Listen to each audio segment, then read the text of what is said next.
अस्सलाम वालेकुम व्यूअर्स, मैं हूं समीना पाशा। उम्मीद है आप लोग खैरियत से होंगे। व्यूअर्स, एक बड़ी अहम खबर है आपके साथ शेयर करने में। बड़ी खुशखबरी मिली है पाकिस्तान तहरीक इंसाफ को और ये मिली भी उस वक्त है, इसकी टाइमिंग बड़ी इंपॉर्टेंट है कि जब चेयरमैन पीटीआई इमरान खान साहब जेल की सलाखों के पीछे हैं। और बहुत सारे लोगों का ये ख्याल था कि जब इमरान खान साहब गिरफ्तार हो जाएंगे, जब उन्हें मीडिया से बिल्कुल वाइप आउट कर दिया जाएगा, उनका पैगाम लोगों तक नहीं पहुंचेगा, सोशल मीडिया से भी वो डिस्कनेक्ट हो जाएंगे, तो जनाब फिर तो लोग उन्हें भूल भाल जाएंगे।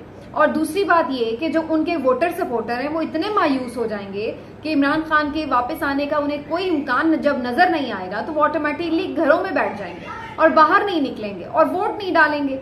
और अभी तक भी बहुत सारे लोगों का ये ख्याल है कि इमरान खान साहब को जैसे अरेस्ट किया गया है और अब उन्हें लंबाई अरेस्ट कर दिया जाएगा, तो इलेक्शंस फिर उसी वक्त यकीनी बनाए जाएंगे कि जब इमरान खान साहब की वोट बैंक और सपोर्ट बिल्कुल खत्म हो जाएगी। ये तमाम चीजें बिल्कुल ऐसे हवा में जैसे जो कहते हैं ना ताश के पत्तों का महल बिखरता है, वो इस तरह बिखरती नजर आती हैं कि जब आप ग्राउंड रियलिटी पर जाकर लोगों से बात करते हैं तो आपको पता चल जाता है कि लोग कहां पर खड़े हैं। और अब उसका अमली मुजाहरा हमने देख भी लिया है कि जब लोगों को जरा सा भी कहीं इतना सा भी मौका मिलता है किसी जगह पर कि वो निकलकर अपना एक वोट दे सके, अपनी राय का इजहार कर सके, तो उनका जो एक ओपिनियन है वो किसकी तरफ जाता है वो बड़ा साफ साफ नजर आता है। ये क्या खबर है, इस पर तफसील से मैं आपको बताती हूँ और फिर कुछ बात करेंगे कि ख्वाजा आसिफ साहब क्यों अजीबो गरीब हमेशा बात करते हैं और बार बार अपने आप को हदफ तनकीद बना रहे हैं। इतने सीनियर हो गए हैं, बाल सफेद हो गए हैं, लेकिन इसके बावजूद भी उनकी कुछ बातें बिल्कुल ऐसे लगती ही नहीं है कि वो कोई एक जिम्मेदार वजीर के ओहदे पर है और वजीर दिफा के ओहदे पर है। मतलब आपको तो बहुत ही सीजन्ड पॉलिटिशियन अब तक बन जाना चाहिए, लेकिन आपकी जुगतबाजी नहीं खत्म हो रही है। अब उन्होंने क्या हर्जा सराई की है वो भी मैं आपको बताती हूँ। पहले आपसे रिक्वेस्ट है कि चैनल को सब्सक्राइब कर लें और वीडियो को लाइक और शेयर भी किया करें। अच्छा जी, जो मैंने बात की अभी आपसे कि लोगों को जरा सा भी मौका मिलता है, ये मौका कहाँ मिला? लोगों को ये मौका मिला तहसील काउंसिल मथुरा के इलेक्शन में, और ये पेशावर की जिले की तहसील है और इसमें तहसील चेयरमैन के इंतखाबात मुनक़िद होना थे। और ये इंतखाबात जो मुनक़िद हुए हैं, तो मैं आपको बता दूं कि इससे पहले जब ये इंतखाब हुआ था और यहाँ पर क्योंकि ये ज़िमनी इलेक्शन था, और इससे पहले जब यहाँ पर इलेक्शंस हुए थे तो पाकिस्तान तहरीक इंसाफ की यहाँ पर थी चौथी पोजीशन पर पाकिस्तान तहरीक इंसाफ का उम्मीदवार यहाँ पर आया था। और अब जब ये ज़िमनी इंतखाब हुआ है तो उसके बाद क्या सूरत हाल है?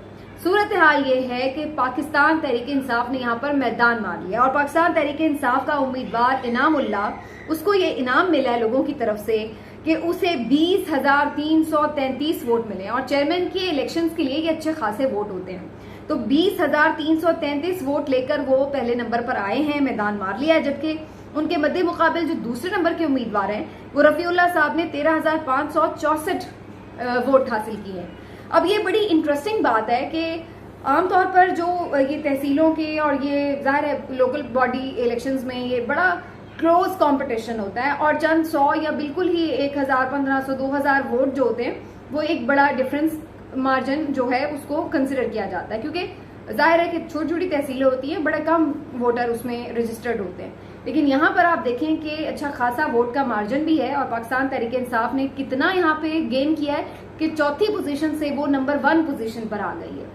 तो ऐसा क्या हो गया है इस अरसे में कि जहां पर हम देख रहे हैं कि ये इतना गेन कर जाए पाकिस्तान तहरीक इंसाफ का उम्मीदवार?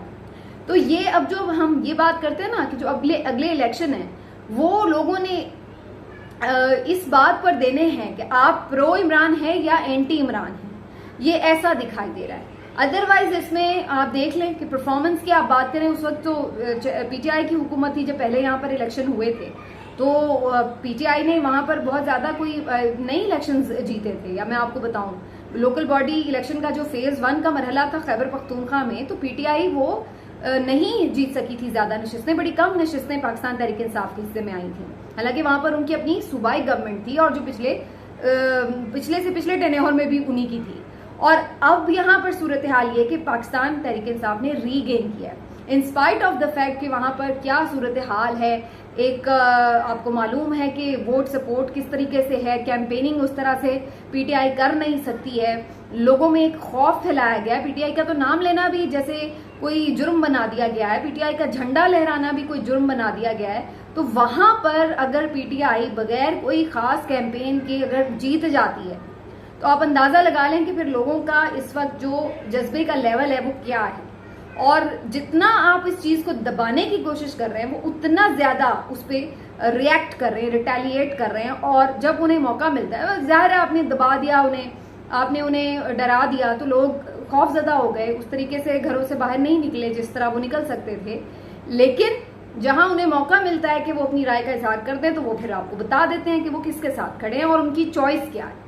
तो ये है असल हकाइक जो आपको नजर नहीं आते और जिनको नजर आ रहे हैं उन्हें इतने अच्छे से नजर आ रहे हैं कि यही वजह है कि आप देख लें कि पिछले 6-8 महीनों में इन्होंने कोई जिमनी इलेक्शन कराने की जरूरत नहीं की, कोई हिम्मत नहीं पैदा की कि ये किसी किस्म का कोई बलदियाती इलेक्शन करा दें, नहीं इन्होंने जरूरत पैदा की कि ये पंजाब और खैबर पख्तूनख्वा के इलेक्शन करा दें, नहीं इन्होंने जरूरत पैदा की कि ये जो कौमी असम्बली की नशिस्तें थी उनके ऊपर कुछ कर लें। तो ये वजह क्या थी? वजह यही थी कि इन्हें पता है कि लोगों को जहां पर भी मौका मिला वो वोट तो पीटीआई को ही देंगे। पिछले जो जिमनी इलेक्शन हुए थे वो करवा के उन्होंने देख लिए थे, 37 में से 30 नशिस्तें पीटीआई ने जीती थी। और ये उस वक्त जब इलेक्शन कमीशन इन हुकूमत के साथ था, पीडीएम की हुकूमत के साथ था, सारे ये मिलकर वैसे ही लड़ रहे थे और उसके बाद इस्टेब्लिशमेंट की इन्हें सपोर्ट थी और सारी मशीनरी इनके अंडर थी, इसके बावजूद भी पीटीआई जीत रही थी। और यही वो खौफ है जिसकी वजह से अब इलेक्शंस डिले होने जा रहे हैं, क्योंकि सबको मालूम है कि अगर हम इलेक्शंस में गए तो हमारा कोई वाली वारिस नहीं है, कोई फ्यूचर नहीं। पीडीएम आज तो इमरान खान साहब को जेल में देखकर बड़ी खुश है कि जी बड़ा उन्होंने कोई कारनामा कर लिया, लेकिन सच्ची बात यह है कि इनकी ये खुशी अधूरी है क्योंकि खुद इनके हाथ भी आया कुछ नहीं है।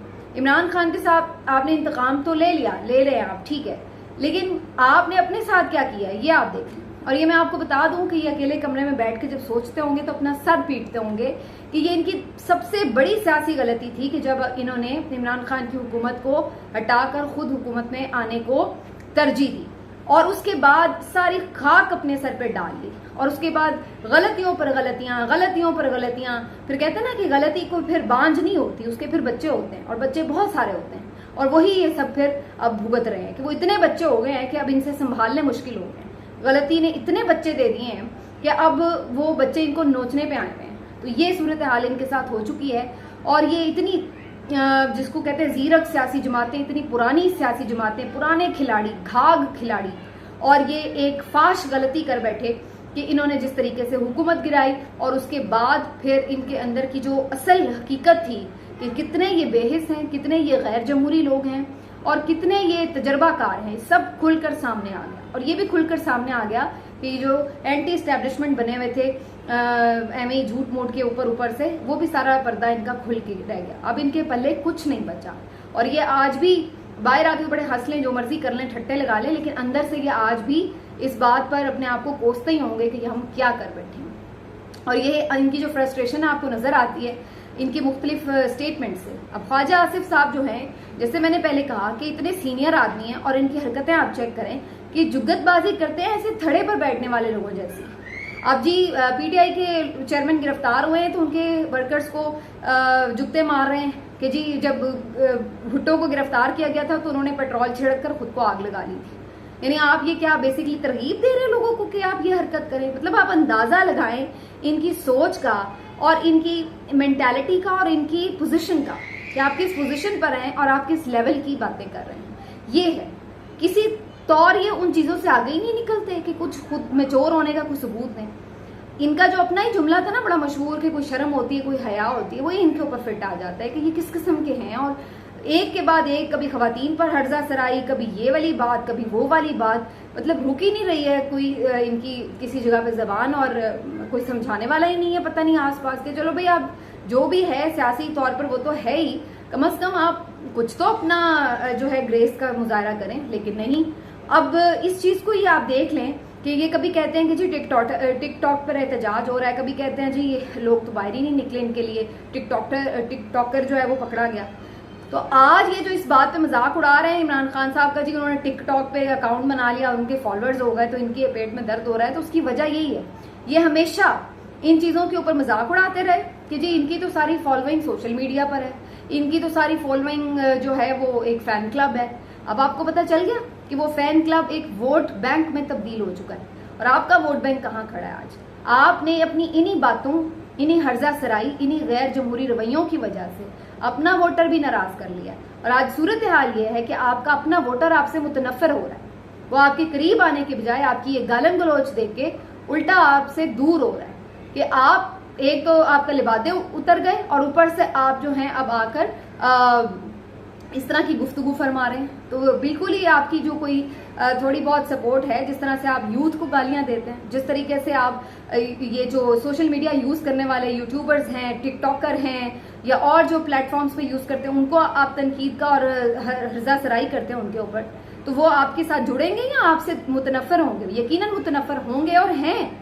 और आज जो इतना बड़ा मीडियम है ये एक सोशल मीडिया का, जिसको आप मजाक के तौर पर पहले इमरान खान को छेड़ा करते थे कि जी ये यूट्यूबर को बुला लेते हैं अपने पास और ये वो, आज वही आपके लिए दर्द सर बन गया। उसने इस पूरे प्लेटफॉर्म को सोशल मीडिया के किस तरीके से इस्तेमाल किया कि आज पूरा एक यूथ का सेगमेंट जो है वो उसके साथ खड़ा है और आप खाली हाथ खड़े हैं, क्योंकि आप तो सिर्फ मजाक उड़ा सकते थे। आपने इस चीज को भांपा ही नहीं, आपका ये विजन ही नहीं था कि जनाब ये आगे जिद्दत आ रही है और हमने इसमें कैसे इन्वेस्ट करना है, इसको हमने कैसे अपने मकासद के लिए, सियासी अवेयरनेस के लिए इसको यूज करना है। जिसमें ये विजन थी उसने उसको ना सिर्फ एक अहमियत दी, बल्कि उस पर जिस तरीके से उसका रिजल्ट आपने देखा वो आज आपसे संभाला नहीं जा रहा और आप सारे आधे पागल हो चुके हैं इस रिजल्ट को संभालने के चक्कर में। तो ये है जी सूरत हाल। बहरहाल पीटीआई के लिए ये एक बहुत बड़ी जीत इसलिए है, वैसे तो ये सिर्फ एक चेयरमैन, तहसील चेयरमैन का इलेक्शन है, लेकिन सिंबॉलिकली ये बड़ा इंपॉर्टेंट है क्योंकि ये शो कर रहा है कि वोटर आज भी मुसीबतों के बावजूद भी खान के साथ खड़ा है। और अगर आप ये सोच रहे हैं कि उसको बंद करके आपने उसका वोटर मायूस कर दिया है, तो ऐसा नहीं है। वोटर को जब मौका मिलेगा तो वो यकीनन पलट के बात करेगा। मिलते हैं अगले वीडियो में, अपना ख्याल रखिए। अल्लाह हाफिज़।